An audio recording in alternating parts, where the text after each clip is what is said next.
नमस्कार, live time stream में आप सभी का स्वागत। मैं मनोज ठाकुर। शीतकालीन सत्र चला हुआ है और आज दूसरा दिन था। आज स्पीकर भी मिले हैं और अभी हमारे साथ यहाँ पर शिलाई से विधायक है हर्षवर्धन चौहान जी। आपका बहुत बहुत स्वागत है, बहुत बहुत बधाइयाँ। थैंक यू जी, बहुत बहुत धन्यवाद। सबसे पहला सवाल मेरा हाटी समुदाय को लेकर के रहेगा, क्योंकि शिलाई और अगर उस क्षेत्र की बात हम करें तो भारतीय जनता पार्टी का ये कहना है कि भाई हमने तोहफा उस क्षेत्र की जनता को दिया, बावजूद इसके आपकी जीत हुई। इस पर आप क्या कहना चाहें? नहीं, देखो, हाटी कभी दिया नहीं है। वो सिर्फ कैबिनेट से, चुनाव से पहले कैबिनेट में उन्होंने पास किया था।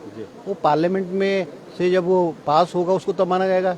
अभी विंटर सेशन हुआ पार्लियामेंट का और उन्होंने सिर्फ उसको बिल को लोकसभा से पास कराया, राज्यसभा से पास नहीं कराया है।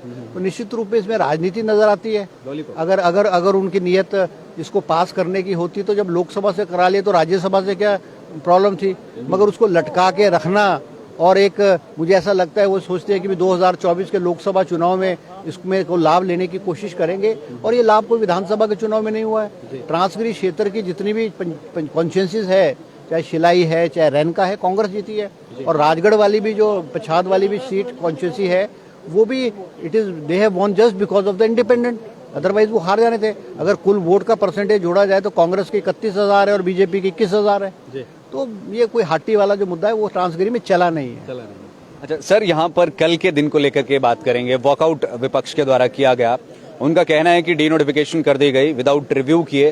पहले रिव्यू करना चाहिए था, उसके बाद चीजें देखनी चाहिए। नहीं, देखो, कल जो हुआ है वो जो हिमाचल प्रदेश के विधानसभा की स्वस्थ परंपराएं हैं उसके अनुरूप नहीं हुआ है। कल का दिन जो विधायकों की शपथ के लिए था, वो शपथों के बाद जो है वो आज गवर्नर एड्रेस हुआ। अब कल जो विधिवत रूप से गवर्नर एड्रेस पे चर्चा होगी।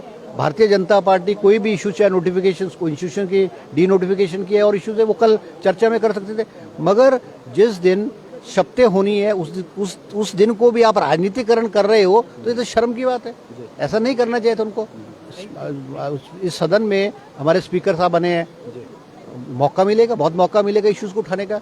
मगर गवर्नर एड्रेस पे विघन डालना, शब्दों पे विघन डालना, ये कोई अच्छी परंपरा नहीं है। तो क्या वो प्री प्लान्ड आप कह सकते हैं कि मंशा ये थी कि पहले दिन ऐसा कर देना? नहीं, निश्चित रूप से उनका ये था कि भाई हम भी एक महीने से लेकर के वो हिमाचल प्रदेश के किसी सीन में नहीं थे। तो निश्चित रूप से विपक्ष ने अपनी जो प्रेजेंस है वो हिमाचल प्रदेश में और सदन के अंदर शो करनी थी, प्रेजेंस शो करनी थी वो। अब अगर डी नोटिफाई हुए हैं तो अगर पिछली सरकार ने जो गलत कदम उठाए हैं, प्रेजेंट गवर्नमेंट का कर्तव्य और जिम्मेवारी बनती है उसको करेक्ट करे। अब ये जो इंस्टीट्यूशंस हैं, कोई 900 के करीब इंस्टीट्यूशन खोले हैं, इसमें बजट का प्रोविजन नहीं था, फाइनेंस डिपार्टमेंट का ऑब्जेक्शन था, कैबिनेट ने बजट फाइनेंस के डिसीजन को ओवररूल किया है।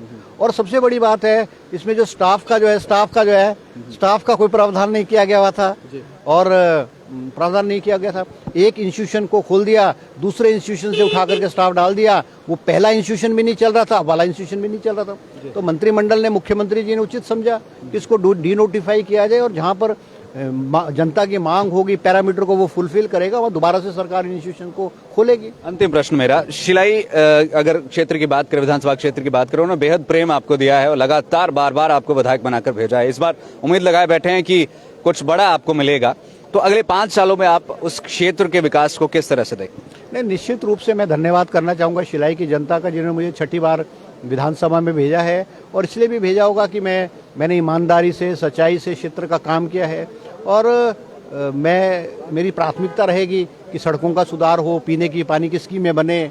और हमारे यहाँ तो सबसे बड़ी जो ग्रामीण क्षेत्र और हार्ड एरियाज है वहाँ पे सबसे बड़ी कमी स्टाफ की है।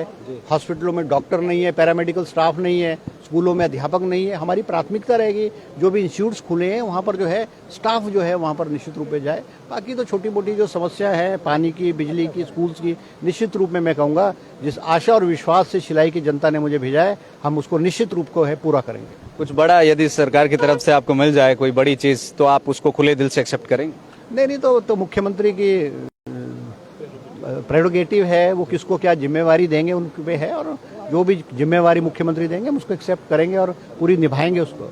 बहुत बहुत शुक्रिया बातचीत करने के लिए। हर्षवर्धन चौहान जी हमारे बीच में मौजूद, शिलाई विधानसभा क्षेत्र से विधायक। अभी लेना चाहेंगे आपसे इजाजत। देखते रहिए live times TV for true news reporting. धन्यवाद। जय हिंद, जय भारत, जय हिमाचल।